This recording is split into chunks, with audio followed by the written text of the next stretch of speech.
quero que você que trouxe sua Bíblia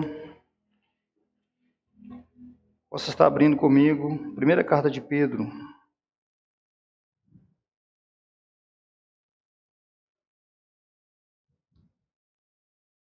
Capítulo de número 1.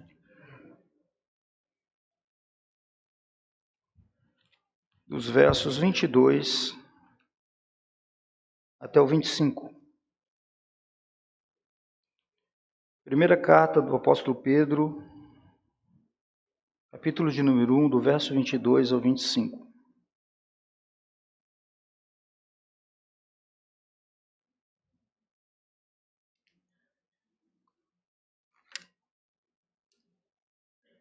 Que diz assim: agora que vocês purificaram a sua vida pela obediência à verdade, visando o amor fraternal e sincero, amem sinceramente uns aos outros e de todo o coração.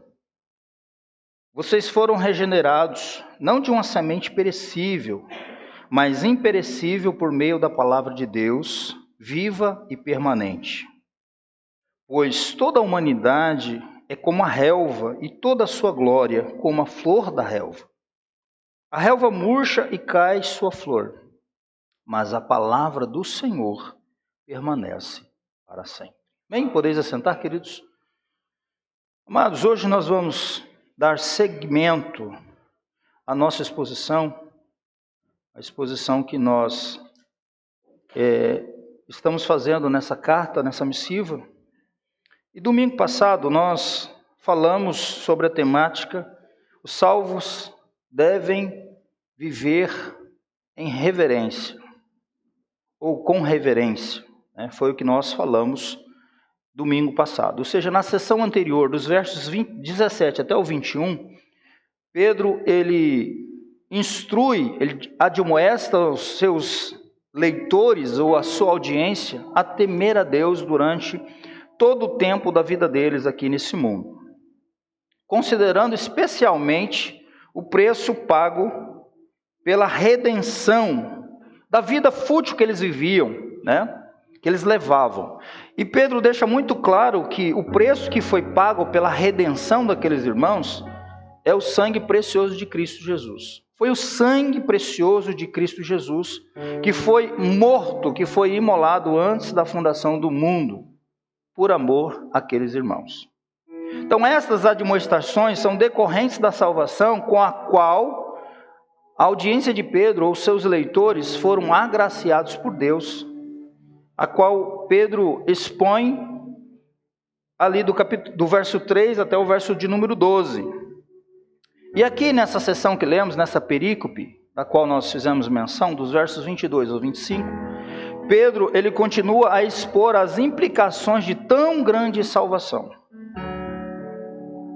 Desta salvação que foi, de certa forma, exortado àqueles irmãos, já que eles eram salvos em Cristo, além de viver em santidade, viver em reverência, agora eles também deviam viver com um amor fraternal, que é basicamente o que nós vamos estar tratando nessa noite. Hoje nós vamos falar sobre esse tema: os salvos devem viver em amor.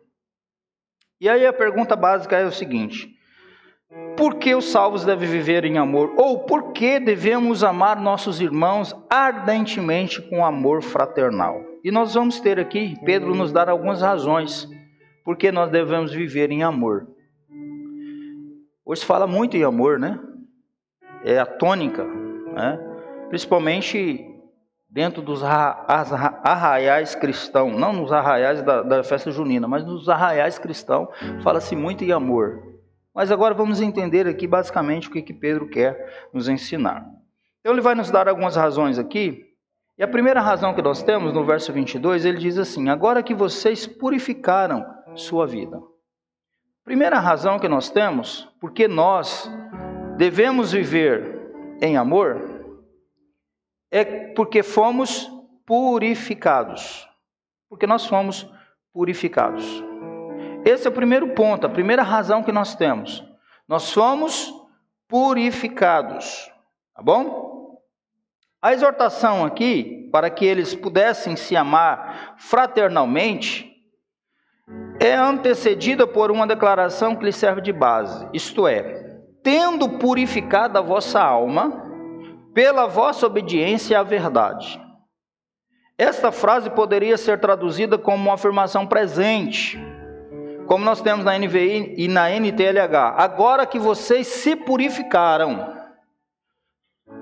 À semelhança dos demais autores do Novo Testamento, Pedro, ele enraiza os imperativos nos indicativos. Isto é, as exortações nascem das declarações daquilo que Deus fez por nós. Nas religiões humanas, ou nas religiões de mistérios, os mandamentos antecedem as declarações. Eles dizem assim: amem e vocês serão purificados de seus pecados. Mas o Evangelho diz: vocês foram purificados de seus pecados. Então agora vocês devem amar de todo o coração. Vocês foram purificados de seus pecados pelo sangue do Cordeiro. Então, portanto, amem de coração. É este o Evangelho da graça em contraste com as religiões das obras.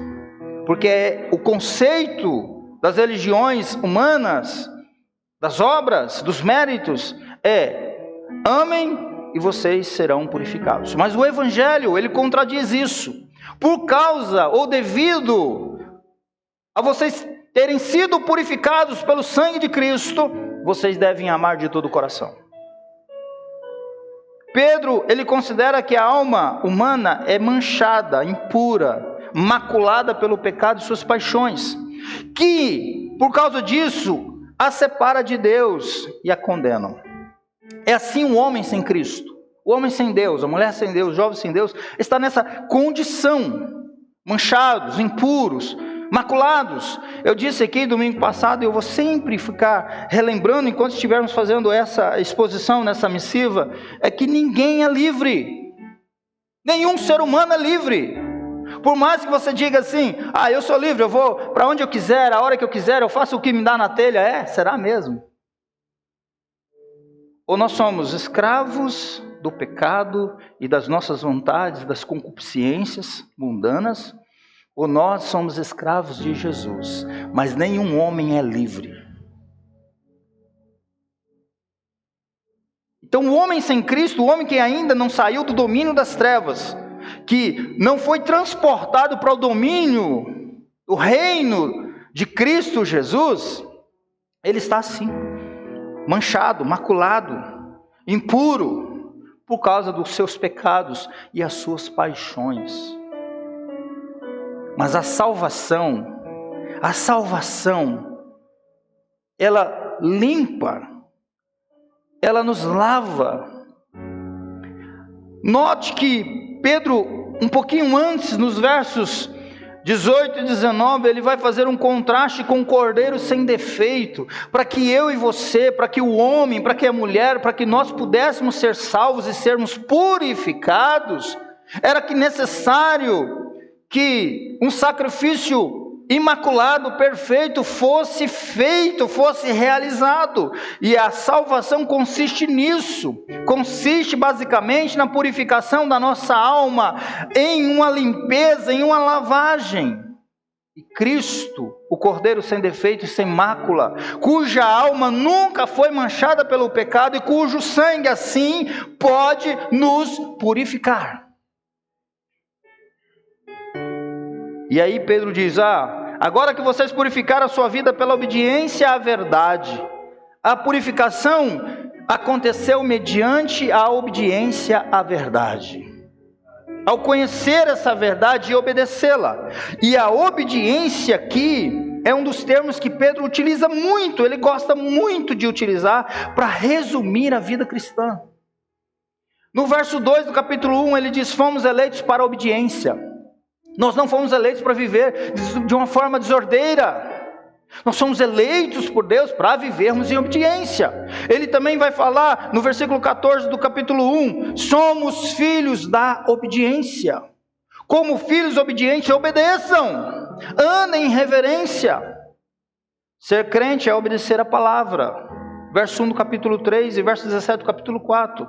E Pedro ainda utiliza aqui no verso 22, dizendo: e fomos purificados pela obediência à verdade. A purificação acontece mediante a obediência à verdade. E que verdade é essa? Obediência é verdade, mas qual é essa verdade? João 14, verso 6, Jesus disse: eu sou o caminho, eu sou a verdade e eu sou a vida. A verdade é que a audiência, os leitores de Pedro obedeceram é o evangelho que Pedro pregou, que Paulo pregou, que Cristo anunciou, é o próprio Cristo. Pedro e os demais autores do Novo Testamento se referem ao Evangelho como a verdade, em contraste com as inúmeras religiões e filosofias daquela época. Tudo que acontecia, tudo que era ensinado fora o Evangelho era falso. A única coisa verdadeira é o Evangelho. Eles foram purificados pela obediência ao Evangelho. Ao ouvirem a verdade, o evangelho pregado pelos primeiros cristãos, eles creram e se submeteram ao evangelho de Cristo, obedecendo às suas demandas, a saber, crer em Jesus Cristo e abandonando toda a sua maneira anterior de viver, todos os seus pecados, a sua vida fútil, vazia de viver. Isso é crer e obedecer à verdade do evangelho. Sabe o que acontece, queridos? Não é o caso, mas aqui, nesse contexto, mas em contraste ao evangelicalismo contemporâneo, nós vemos que muitas pessoas dizem: não, eu tenho minha vida purificada, eu sou filho da obediência, mas eu não sei a que obediência essa pessoa se refere. Porque o evangelho, nós entendemos pela palavra, que ele consiste em querigma, que é a proclamação, que é a mensagem que diz: no evangelho é revelada a justiça de Deus, a boa notícia. Deus está irado com os homens por causa dos seus pecados, mas ele propiciou Cristo. Essa é a boa notícia. Embora pecadores e falidos, escravos dos nossos pecados e de Satanás e das concupiscências, Deus, para nos tirar desse domínio, ele propicia Cristo, que vai e morre no nosso lugar para nos salvar. Essa é a boa notícia do evangelho. Mas o evangelho não consiste só nisso. A verdade integral é que nós fomos chamados para a obediência. E aí nós temos a parte do evangelho que nós chamamos de didaquê, que são os imperativos que nós devemos viver e praticar todos os dias da nossa vida. E um deles aqui é que Pedro vai mostrar. Os salvos devem viver em amor. Esse é um dos imperativos do evangelho. E ele diz: já que agora que vocês purificaram a vida de vocês pela obediência ao evangelho, a verdade.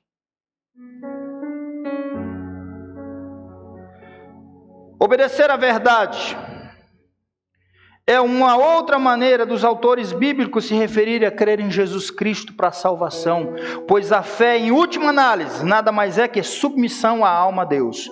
Eu vou obedecer ao Senhor.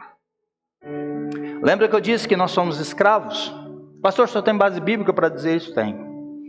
Olha o cara chamado Paulo. Olha Paulo e nós. Há uma diferença gritante, sim ou não? No que se diz respeito a cristianismo. Paulo, quando ele escreve aos Romanos, ele diz: Paulo, escravo de Jesus Cristo. Sabe por que ele dizia isso? Quando eu comecei a ler, eu disse: meu Deus, o que esse homem está falando? E lendo o evangelho, lendo a palavra, quanto mais eu leio, eu digo: é verdade, nenhum homem é livre. Ou nós somos escravos de Jesus, ou nós somos escravos do mundo, do pecado, de Satanás. E entre ser escravos do mundo, de Satanás e dos pecados, eu prefiro ser escravo do Cristo Jesus, que morreu na cruz e deu sua vida por mim. E ser escravo não faz o que quer. O escravo não faz o que quer. Ele faz tudo tudo para agradar aquele a quem ele serve. É isso que Paulo está dizendo. Paulo, servo, escravo de Cristo Jesus. Por isso que ele diz em outra feita: não vivo mais eu, mas Cristo vive em mim. Eu não vivo para fazer as minhas vontades, para satisfazer os meus desejos, mas eu vivo para atender aquele a quem me chamou. O interessante aqui, eu vou abrir um pouquinho um parênteses aqui, depois eu volto para cá. É que o escravo, ele não se preocupa com o que ele vai vestir, com o que ele vai comer, e nem onde ele vai dormir. Olha que legal. Porque quem tem que prover isso para ele é quem? O Senhor, o dono dele, o Lorde. E nós vivemos a geração da ansiedade, a geração que se preocupa. E nós planejamos, e não é errado planejar. Mas nós planejamos, e nós achamos, ouvindo a teologia dos coaches por aí, minha linda, não é assim que a gente gosta de ouvir? Aqueles carinha do ocrim, bonitinho. É que você tem um poder, você não tem, o poder que tem dentro de nós é o Espírito Santo, meu filho.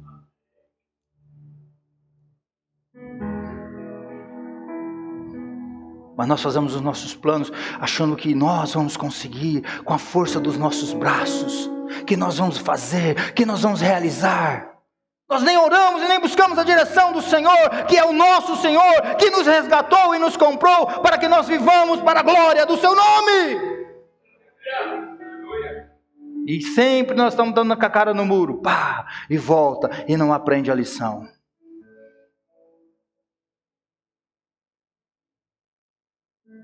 Não se preocupe. Jesus falou para os discípulos: por que vocês estão andando? Por que vocês estão solícitos, ansiosos, com o que vão comer, com o que vão vestir? O seu pai não sabe que vocês precisam disso. Olhai para as aves do céu. Você já está vendo que o pastor Almir, numa ocasião não muito boa e não tão boa, a irmã Quietinha, Jesus chamou ela para morar nas mansões celestial. Quem conheceu a irmã Quietinha aqui? Triste porque ela foi, mas alegre porque a gente sabia para onde ela estava indo. E nós indo para lá, para o culto fúnebre, e nós olhando a soja caindo da carreta. Estava caindo uma biqueira de soja.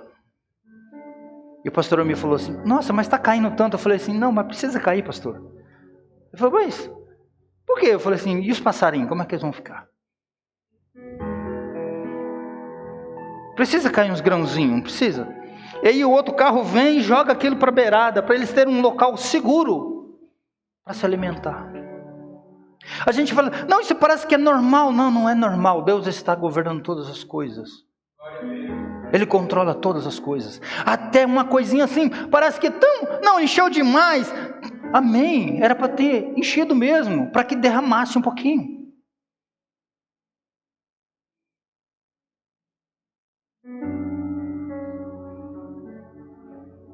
Nós precisamos entender isso. Fecha-se parênteses. Obediência. Obediência ao Evangelho.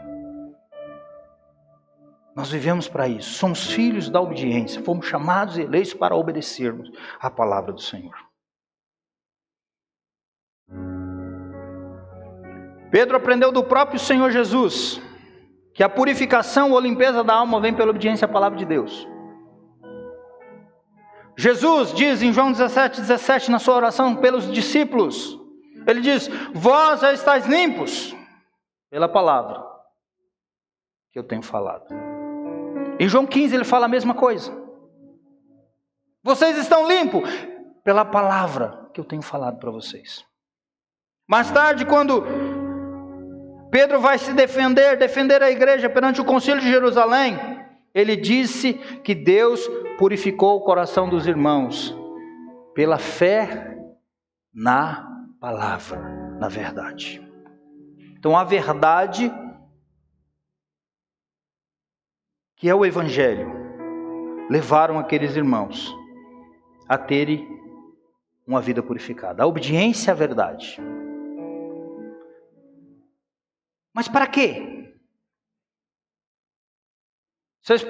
Nós fomos purificados pela obediência à verdade. Para quê? Qual o propósito disso?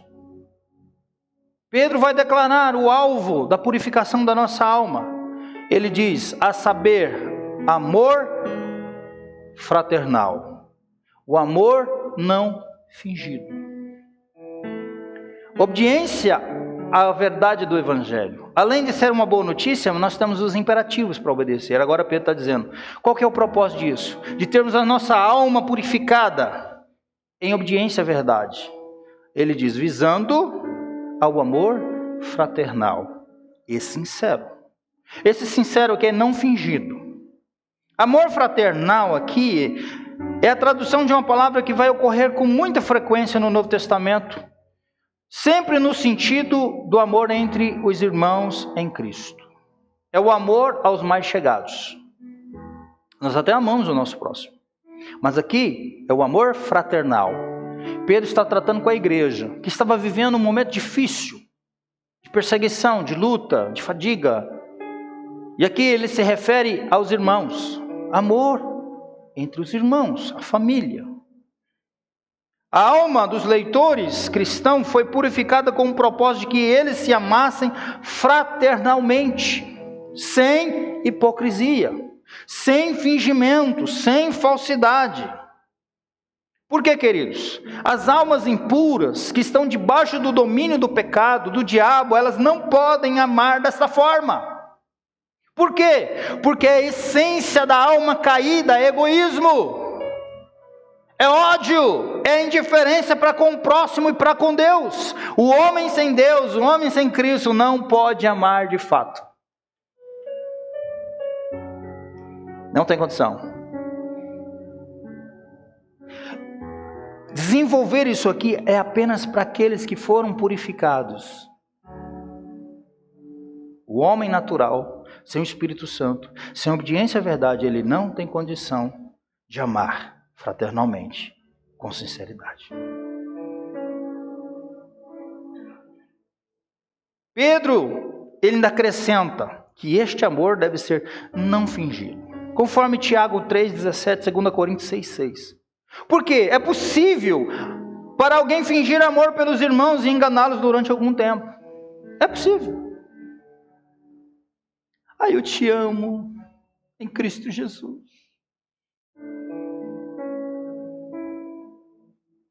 Por que é possível? Pedro conviveu 3 anos com Judas e sabia que isto era possível.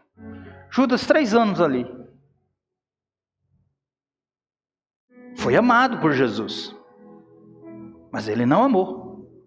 O amor que Judas reverberou era um amor hipócrita, fingido.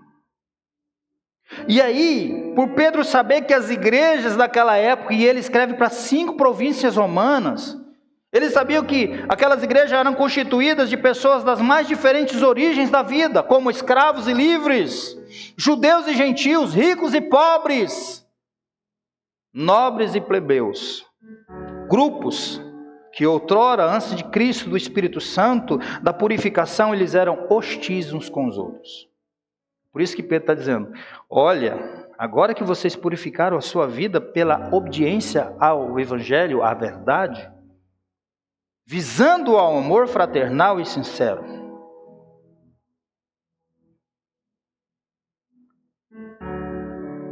Nós precisamos entender que na igreja essas diferenças deveriam desaparecer como resultado deste amor fraterno, sincero e intenso.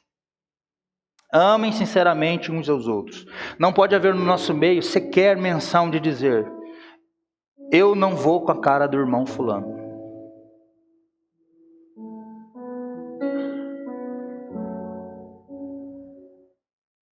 Porque às vezes a gente fala isso, né?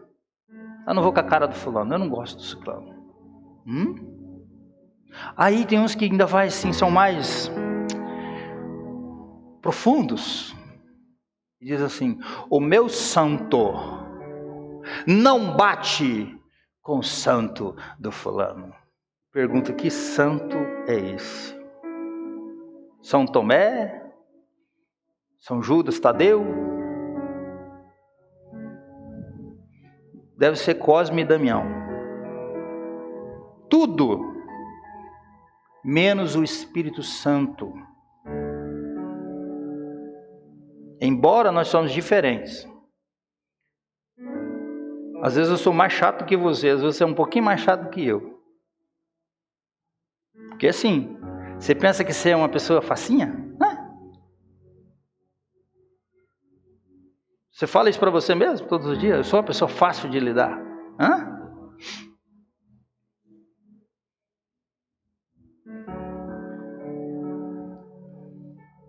Mas o Espírito Santo que está em mim, que está em você, nos une com as nossas indiferenças, com as nossas qualidades e apesar de nós.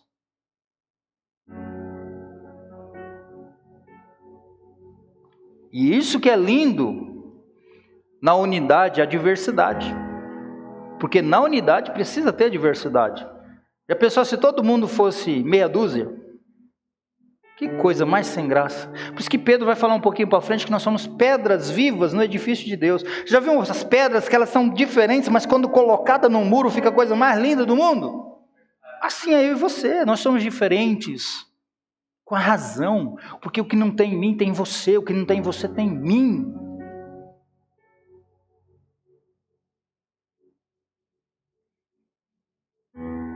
Nós não podemos ser hostis uns com os outros.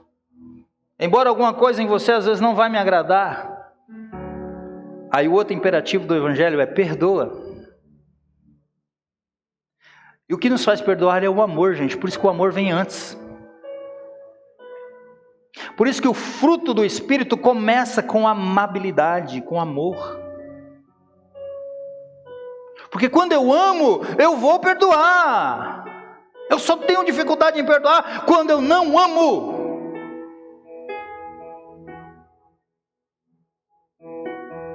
Às vezes é o nosso irmão que falha com a gente, mas às vezes é a gente que vai falhar com o irmão. E quando nós falhamos, nós queremos ser perdoados. Mas quando nós precisamos perdoar, a gente fica ali irredutível.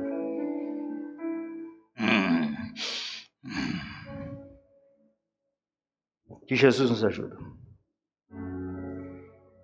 Esse amor fraterno, sincero, genuíno, não fingido, é o que? O resultado de uma alma purificada da culpa e liberta do domínio do pecado mediante Jesus. Como é que eu sei que eu estou vivendo essa purificação em obediência à palavra? Quando eu não tenho dificuldade em amar. Eu amo o pastor chato que eu tenho. Apesar dele. Que eu não aguento mais, todo culto ele fica falando.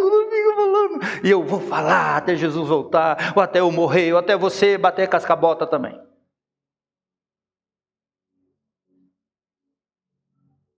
Porque eu amo vocês.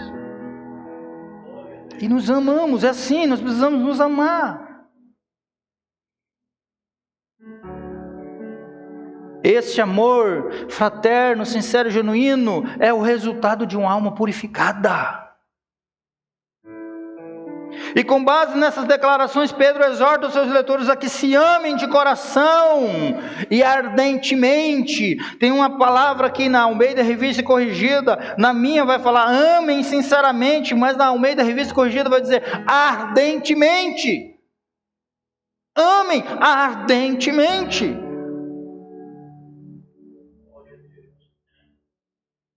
O verbo que Pedro emprega para amar aqui expressa uma apreciação sincera e verdadeira por alguém, seguida da disposição de dar-se por essa pessoa, se necessário. Pedro, Paulo, fizeram isso. Paulo, certa feita, diz assim: eu me deixarei desgastar por amor a vocês. É esse amor fraternal.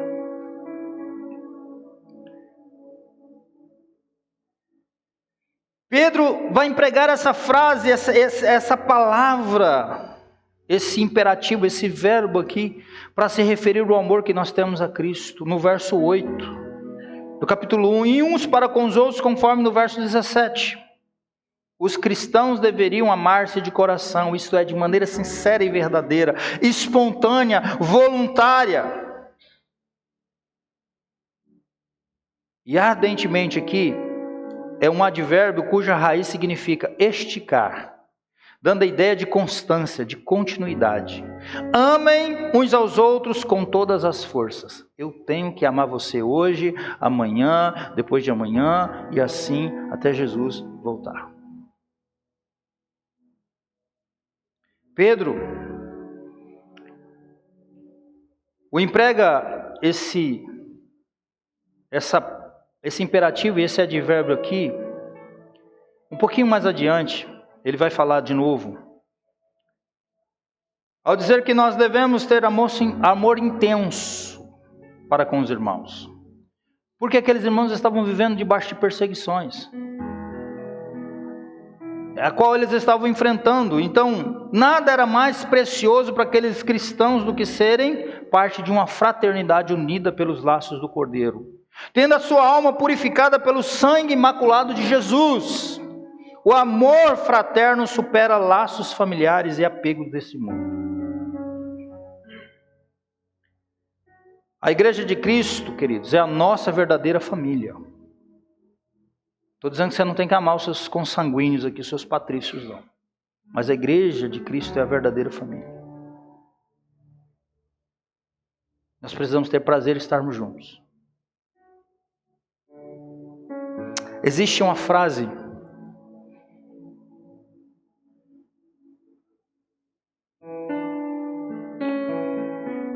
elaborada nos quintos dos infernos, que todo mundo conhece. Cada um para si e Deus para todo mundo. Isso não corrobora com o ensino aqui. A palavra diz diferente. Você já fez a oração do Pai Nosso? Já? Quantos aqui fizeram? O Pai é seu? Hã? Ah, é nosso. O Pai é nosso. O pão é de quem? Ah, o pão também é nosso. Sabe por que o pão é nosso também? Eu não tenho que encher, empanturrar minha barriga de Coca-Cola e de picanha e esquecer daquele que está passando fome. Do irmão que está passando necessidade. O reino é para vir a nós. Não é para vir a mim. É para nós. O que a palavra nos mostra é essa unidade, fraternidade, fraternal. Santidade, reverência e agora amor. Vocês foram purificados visando o amor fraternal. Viver em amor. Como irmão, nós devemos nos amar intensamente, estar disposto a nos sacrificar pelos irmãos da fé.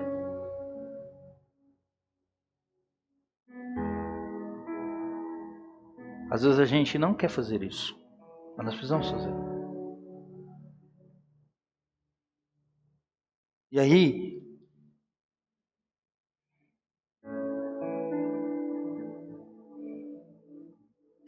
Tiago trabalha uma questão interessante também. Porque muitas das vezes os nossos irmãos estão passando por situações difíceis. Paulo vai trabalhar isso em Colossenses também, dizendo: habite ricamente a palavra de Deus no coração de vocês e vocês aconselhem uns aos outros. Às vezes um irmão está precisando de um abraço, de uma visita, de uma oração, de um conselho. Conselho bíblico, não esse troço atravessado, né, que muitas das vezes nós recebemos. Mas uma ajuda. E muitas das vezes nós dizemos assim, nós espiritualizamos. Ô meu irmão, nós vamos orar por você. Meu irmão está precisando de oração. Não só de oração, mas está precisando de uma ajuda.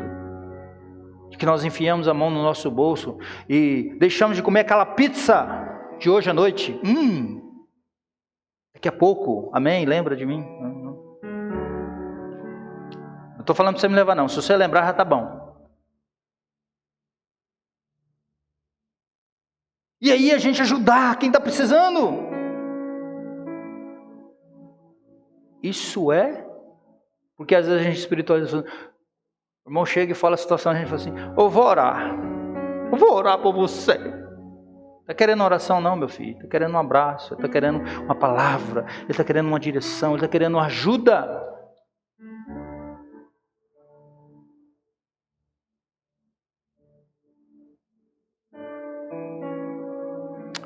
Os salvos devem viver em amor. Por quê? Fomos purificados. E só isso, o 23 vai mostrar outra razão. A segunda razão, porque também fomos regenerados.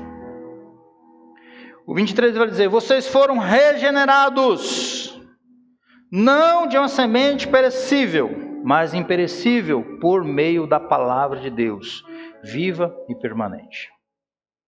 Aqui nós temos mais um motivo para um amor fraternal sincero e ardente entre os irmãos.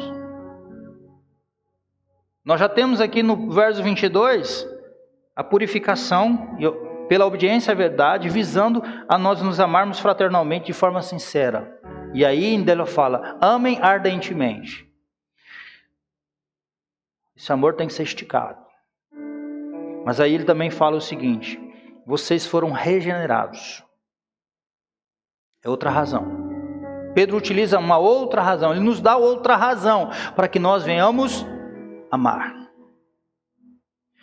No verso 22, Pedro argumentou que este amor era decorrente da purificação da alma pela obediência à verdade. Agora ele reforça esse ponto, lembrando também aos seus leitores e nos lembrando, quando nós contextualizamos, a regeneração que eles haviam experimentado pela palavra de Deus. Pela palavra nós não somos apenas purificados, mas também somos de fato regenerados. A intenção de Pedro aqui, queridos, é inculcar na mente e no coração daqueles irmãos todos os argumentos e as razões possíveis para que eles pudessem se amar fraternalmente de todo o coração, em meio às grandes tribulações que experimentavam. Às vezes, eu também vou parecer redundante em repetir sempre as mesmas palavras aqui. Mas a finalidade é a mesma de Pedro. Lutero dizia o seguinte: eu tenho que pregar o mesmo sermão todos os domingos, para ver se vocês aprendem alguma coisa. Pedro usou tudo. Ele usou todos os métodos e as razões possíveis para argumentar, para inculcar na mente daqueles irmãos que eles deveriam se amar fraternalmente, de todo o coração, mesmo vivendo em situações adversas, em revés, sendo vilipendiados e perseguidos. Pedro ele já tinha falado sobre a regeneração, quando ele diz assim: bendito seja o Deus e o Pai, no verso 3, de nosso Senhor Jesus Cristo. Ele já tinha falado sobre isso. E ele diz: e ele bendiz o Senhor por os haver regenerado para uma viva esperança. No verso 23 aqui ele vai acrescentar que a regeneração serve de base para o amor entre os irmãos. Fostes regenerados, é uma expressão que ele utiliza. E esse fostes regenerados aponta para uma situação que já se realizou e se concluiu. A regeneração não é um processo, mas um ato pontual de Deus. Diferente de santificação. Entenda que regeneração não é o mesmo que santificação. Regeneração não é um processo, é um ato. No caso, aqui, é uma situação já realizada e terminada. É aquela palavra que Jesus disse para Nicodemos: não quero saber se você é religioso, se você não falta aos cultos, e não pode faltar aos cultos. Mas a pergunta é: você nasceu de novo? Essa é a pergunta. Porque Jesus disse para Nicodemos: necessário que você nasça de novo. A regeneração é o novo nascimento. E ela se dá mediante a palavra de Deus. Ela se dá mediante a palavra de Deus. E a palavra de Deus integral, sem mistura, sem sincretismo nenhum. Ela se dá mediante a palavra. A ênfase do argumento aqui recai sobre o fato de que a regeneração experimentada por ele se deu não por meio de uma semente corruptível, isto é, sujeita à decadência e mortalidade. A NVI diz semente perecível. Pedro já havia feito esta comparação antes ao dizer que fomos resgatados, fomos comprados, não pela prata e ouro, que são corruptíveis, mas pelo sangue precioso sem mácula de Cristo. Versos 18 e 19. Aqui o contraste é provavelmente entre a semente humana, o sêmen. É tão corruptível que tem que ser milhões de sementes para haver uma fecundação, no máximo aí 2, 3, e com uma probabilidade muito ínfima, um pouco mais. É por isso que ele compara aqui. Contraste é provavelmente entre a semente humana, o sêmen, e a semente divina, a palavra de Deus. Que está falando de algo geracional. Pedro se refere à palavra de Deus metaforicamente como semente, enfatizando o poder espiritual que ela tem para gerar a vida. É ouvir a palavra do Senhor é que nos regenera, Ele é o Espírito Santo. Nós somos gerados. É por isso que Jesus diz para Nicodemos: aquele que não nascer da água e do Espírito não pode entrar no reino de Deus. A água aqui é a palavra. Então nós somos gerados pela palavra. Por isso que ele está falando, não de uma semente perecível, e ele está fazendo um contraste, mas imperecível, por meio da palavra de Deus, viva e permanente.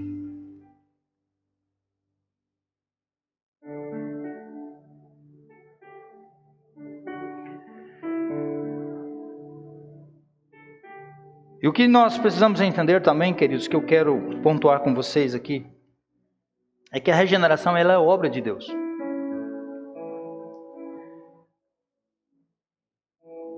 O conceito central é que a mudança operada nos leitores de Pedro, regeneração, não teve origem no homem, não tem origem no homem.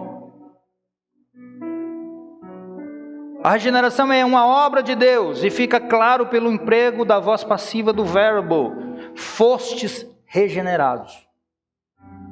Fostes regenerados.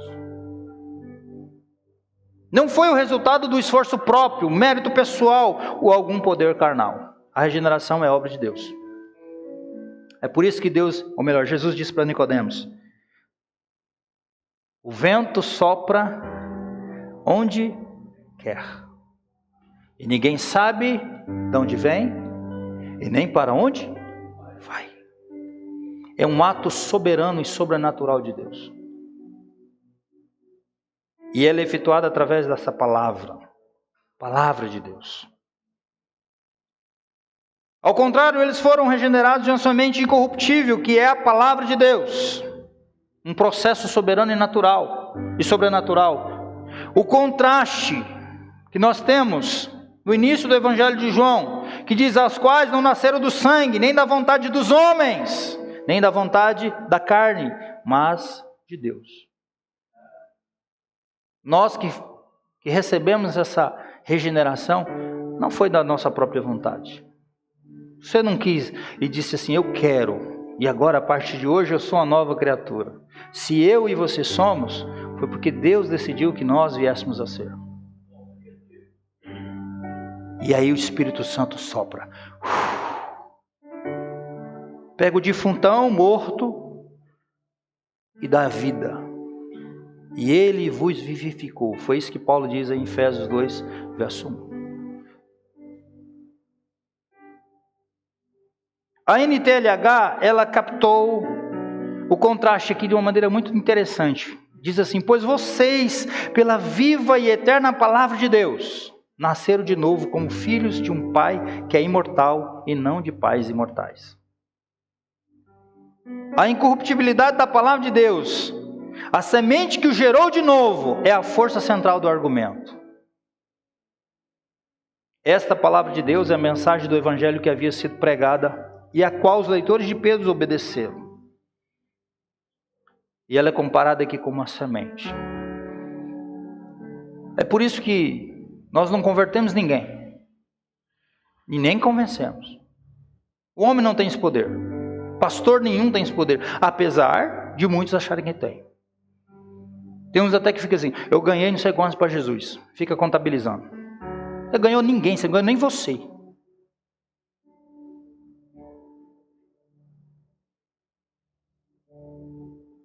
Agora, nós temos a responsabilidade de pregar essa palavra, o Evangelho. E o Espírito Santo faz com que essa semente, brota. A semente imperecível, incorruptível. E ela tanto promove purificação como regeneração. Ela traz vida a moribundos e a mortos que estavam vivendo desregradamente para viver como santos, reverentes e purificados na presença do Senhor.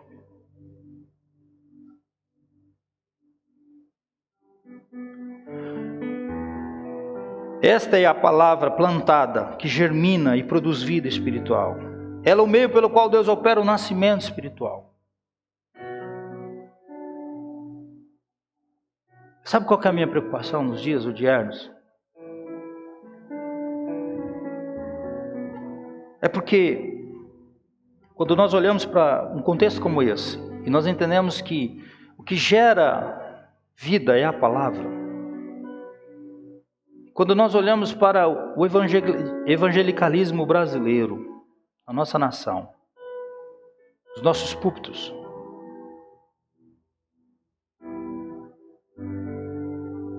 e aí a gente se preocupa. Porque, primeiro, Deus não tem compromisso com a palavra de pregador nenhum. Não é a palavra do pregador que não vai voltar vazia. Deus diz que Ele tem compromisso com a palavra dEle. É a palavra dEle que não volta vazia, não é do pregador. Primeiro que a palavra não é nem do pregador. Eu já fico meio assim quando eu vejo alguns convites por aí. Aí o pregador diz assim, eu tenho uma palavra para você. Eu falo, meu Deus, eu não tenho palavra nenhuma. Quem tem a palavra é Deus. Nós só somos o mensageiro. Nós só somos aquele que vai transmitir a palavra que é de Deus. E ela precisa ser transmitida com toda a integridade, fidelidade. Sabe, a minha preocupação é que estão pegando a palavra de Deus, estão adocicando ela, estão colocando condimentos humanos, filosóficos, ideológicos para agradar a audiência. Até no tamanho da mensagem. Eu sou às vezes criticado por tanto que eu prego aqui. Porque as pessoas não querem ouvir a verdade do Evangelho. Sabe? E ainda a gente luta o quê? 1 hora de pregação. Quando as pessoas vêm no culto? 1h30 na quarta-feira. E aí no dia, são quantas horas de WhatsApp? De Instagram, de Kawaii, o que mais? TikTok. Só num dia, quantas horas? É injusto isso aí, não é? Não é injusto? Paulo, ele era mais doido do que eu. Ele começou a pregar e ele avançou à noite, era meia-noite, ele ainda estava pregando. Tanto que um jovem meio sentou na janela, ele estava lá em cima, deu uma cochilada, caiu lá de cima e morreu. Eu só prego 1 hora. E a gente procura ensinar a palavra. Às vezes você vai e ouve as coisas, porque pregar, eu posso pregar sobre a palavra e pregar a palavra. Paulo diz para Timóteo, pregue a palavra, Timóteo. Não vai encher, as pessoas não vão te amar por causa disso, mas pregue a palavra, a tempo e a fora de tempo. Repreenda, exorte, porque pregar a palavra é isso, com toda longanimidade e doutrina. Porque virão tempos em que não suportarão a sã doutrina, e eles vão cercar-se de mestre para falar aquilo que eles querem ouvir. E hoje nós temos aí Instagram, no YouTube, e eu me preocupo com isso. Será que isso que a grande massa está ouvindo por aí promove a regeneração? Consegue promover a regeneração? Nós precisamos ansiar e amar a palavra de Deus, porque ela é o meio pelo qual Deus opera o nascimento espiritual. Pedro se refere à palavra de Deus, ao Evangelho de Cristo, como incorruptível, vivo e permanente. E incorruptível aqui tem um sentido de imortal, que não perece nunca. Passa-se tudo, uma geração se vem, se vai outra, mas a palavra do Senhor permanece para sempre.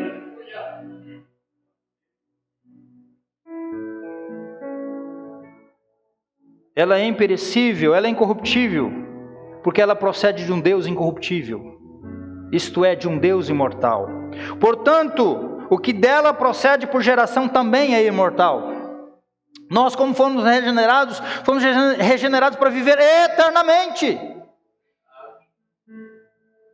E aqui está a força do argumento de Pedro. Eles foram regenerados para uma vida eterna e, portanto, deveriam amar ardentemente todos os irmãos em Cristo, que também partilhariam desta imortalidade.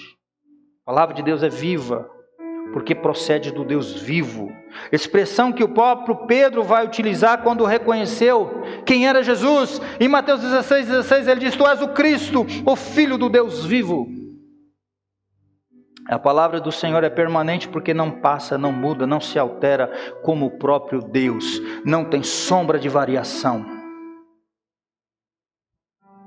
E Pedro ouviu de Jesus a declaração de que as palavras dele não haveriam de passar, em contraste com os céus e a terra. Passará o céu e a terra, mas as minhas palavras não vão de passar, antes que tudo se cumpra. E é por meio dessa semente que os cristãos foram regenerados, por meio dessa semente incorruptível, viva. E como resultado são novas criaturas, são parte da criação de Deus, ou da nova criação de Deus.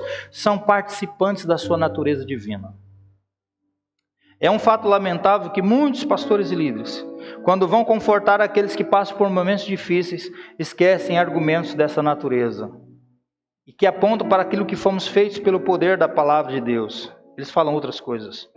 É somente quando nos recordamos do milagre espiritual em nós operado pelo Evangelho que nós encontraremos forças para prosseguirmos nesse mundo tenebroso. A gente gosta de ouvir: hoje é o dia da sua vitória. Hoje é o dia do seu milagre. Vocês estão, familiarizados. Eu vim aqui para buscar a minha bênção. Não significa que você não vai sair daqui abençoado. Vocês já são abençoados. Mas não é por essa razão que nós viemos aqui. Nós viemos aqui para oferecer a melhor doxologia de louvor a esse Deus que nos chamou das trevas para a maravilhosa luz. Esse Deus que pela sua palavra nos tem purificado, nos tem regenerado para viver uma nova vida em Cristo Jesus, livre dos nossos pecados. E aí nós dizemos: ao Rei eterno e imortal, invisível, mas real, a Ele nós ministramos o louvor. A Ele nós ministramos a nossa adoração. Nós nos referenciamos à sua palavra. E é por isso, queridos, que nós vamos encontrar força. Sabe por que você não tem que desistir?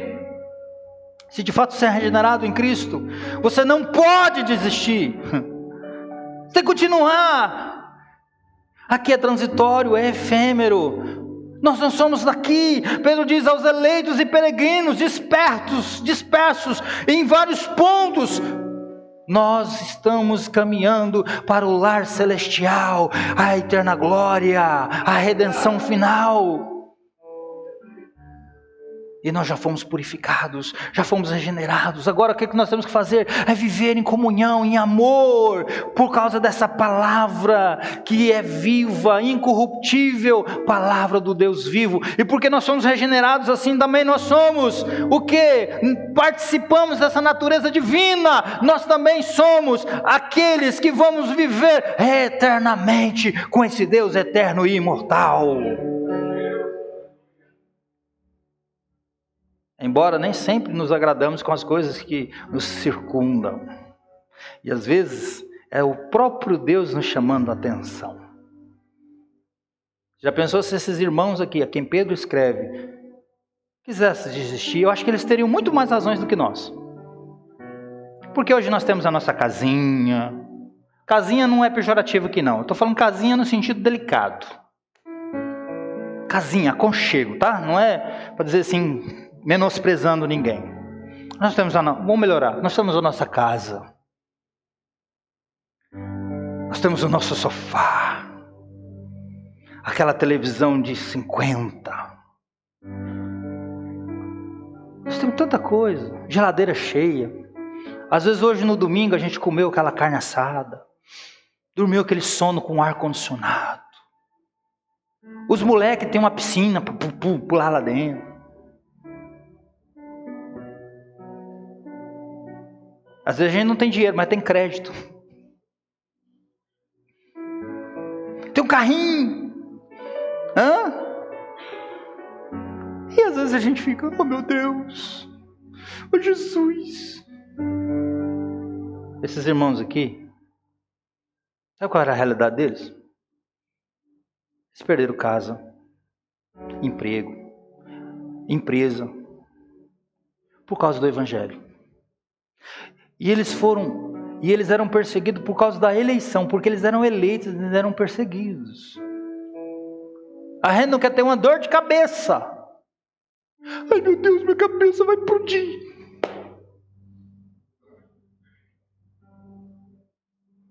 Eles tinham que sair fugidos. Alguns eram presos. Alguns desses aqui, familiares deles foram lançados aos leões. Outros foram queimados. Aí com contraste com a gente, ou em comparação conosco, eles tinham muito mais razão para desistirem. Contudo, todavia, Pedro está aqui estimulando esses irmãos. Olha, dizendo, agora que vocês purificaram a vida de vocês pela obediência à verdade. Um pouquinho antes ele falou, olha, vocês precisam viver em santidade, vocês precisam viver em reverência, agora vocês precisam amar uns aos outros e se suportarem até o dia de Cristo, por causa daquilo que vocês são em Cristo Jesus. E é isso que nós precisamos entender. E para finalizar aqui, por que os salvos devem viver em amor? Primeiro, porque fomos purificados. Segundo, porque fomos regenerados. Em terceiro, porque a palavra de Deus, ela permanece eternamente. Aqui Pedro vai, a partir do 24, ele vai consubstanciar a palavra de Deus. Essa palavra incorruptível, que ele fala que nós fomos regenerados, não é uma semente perecível, mas incorruptível, por meio da palavra viva e permanente. Agora ele consubstancia isso. Ele vai fazer aqui um contraste bem interessante. E ele diz assim, pois toda a humanidade é como a relva. E toda a sua glória, ou seja, a glória da humanidade, é como a flor da relva. Aí ele diz, a relva murcha e cai a sua flor. Ao contraste, mas a palavra do Senhor permanece para sempre. Pedro vai usar aqui uma passagem da Escritura do Antigo Testamento, ali do profeta Isaías, capítulo de número 40, do verso 6 a 9. E ele reproduz provavelmente de uma memória, assim, de forma muito sintética, ele faz uma síntese. Como muitos dos autores do Novo Testamento, quando vão fazer alguma alusão ao Antigo Testamento. A passagem em Isaías ela é um pouco mais extensa, mas eu quero aqui compartilhar alguns versículos. Diz assim, uma voz diz, clama, e alguém pergunta, que hei de clamar? A resposta é: toda carne é erva, e toda a sua glória como a flor da erva. Seca-se a erva e caem as flores, soprando nelas o hálito do Senhor. Ela vai fazer assim, ó. Na verdade, o povo é a erva. Seca-se a erva e cai a sua flor, mas a palavra do nosso Deus permanece eternamente. Isaías está predizendo aqui a restauração de Israel após o cativeiro babilônico, mesmo antes do cativeiro. Os babilônicos, o povo que haveria de tomar Israel e deportar a população e dominar aquela terra durante alguns anos, eram mortais, passageiros como a erva e suas flores. E a palavra de Deus, em contraste, aquilo que Deus estava dizendo para o seu povo, haveria de durar para sempre. Ou seja, a promessa da restauração dos judeus haveria de acontecer como Deus estava prometendo diante ou mediante a palavra de Isaías.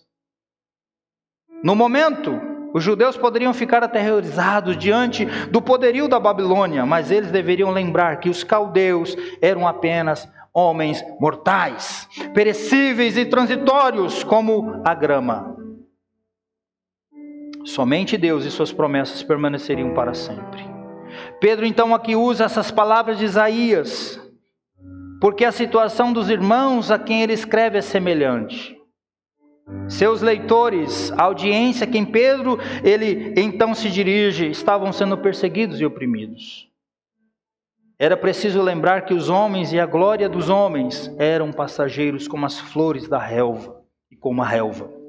Enquanto que a palavra de Deus, a mensagem que vinha do Deus vivo e imortal, pela qual eles nasceram de novo, pela qual eles se tornaram filhos deste Deus, haveria de durar para sempre. Os perseguidores haveriam de perecer e passar, mas aqueles perseguidos, por terem sido gerados pela palavra de Deus, haveriam de permanecer para sempre.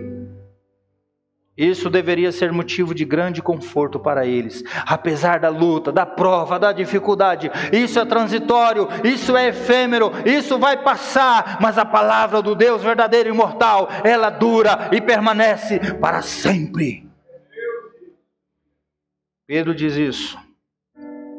Esta é a palavra que foi anunciada a vocês na última parte do verso 25. Esta é a palavra que foi evangelizada a vocês. Vocês não precisam procurar muito longe para encontrar essa palavra. Ela foi pregada a vocês. Vocês não precisam ir longe. Ela está sendo pregada hoje a vocês. Vocês estão ouvindo ela hoje. Recebem no coração de vocês essa palavra. Quando lembramos que foi Paulo quem evangelizou algumas daquelas regiões cujos moradores são recipientes dessa carta de Pedro, nós percebemos a humildade de Pedro em reconhecer que não somente a pregação dele, mas a de Paulo, era de fato a palavra do Deus vivo, do Deus imortal. Nós vemos aqui a unidade essencial que havia entre eles, ao contrário do que muitos afirmam. A natureza da palavra de Deus, a qual foi o instrumento da regeneração deles, é um poderoso incentivo para o amor fraterno, sincero e ardente, que é o tema dessa sessão, do 22 ao 25. Note, queridos, que Pedro não apela para outros argumentos tirados da lei, dos mandamentos, da natureza ou da outra fonte qualquer. O seu argumento é simples. É muito simples. Ele diz: vocês foram regenerados pela palavra de Deus. Portanto, amem uns aos outros com sinceridade e fervor. Vocês foram regenerados pela palavra de Deus, viva e incorruptível. Portanto, amem uns aos outros com sinceridade e fervor. O que nós aprendemos aqui? Nós devemos viver em amor. Salvos devem viver em amor. Fomos purificados, regenerados, e porque a palavra de Deus permanece para sempre. Se eu fizer algo contrário a isso, o que isso revela? O que isso evidencia? que eu possa ser apenas um religioso, um frequentador de igreja, mas que de fato eu não nasci de novo. Espero estar ministrando aqui para regenerados. E isso eu me incluo. Tudo aqui. Que o Senhor nos ajude a nós cumprirmos cabalmente com essas instruções. A tônica que é o amor fraternal. Por que nós devemos amar? Porque fomos purificados. Porque fomos regenerados. Porque a palavra de Deus permanece para sempre. Nós somos filhos da obediência, nós precisamos obedecer o Evangelho. E o Evangelho nos diz que nós temos que amar. Não só de palavras, mas nós temos que amar com as nossas ações, com as nossas atitudes.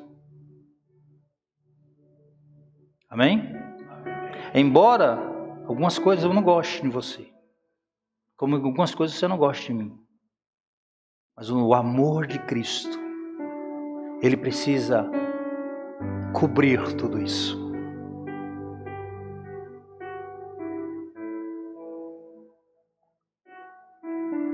Que o Espírito Santo nos ajude a sermos essa igreja, a sermos esses regenerados. Eu quero que você fique de pé. Me dá um dó.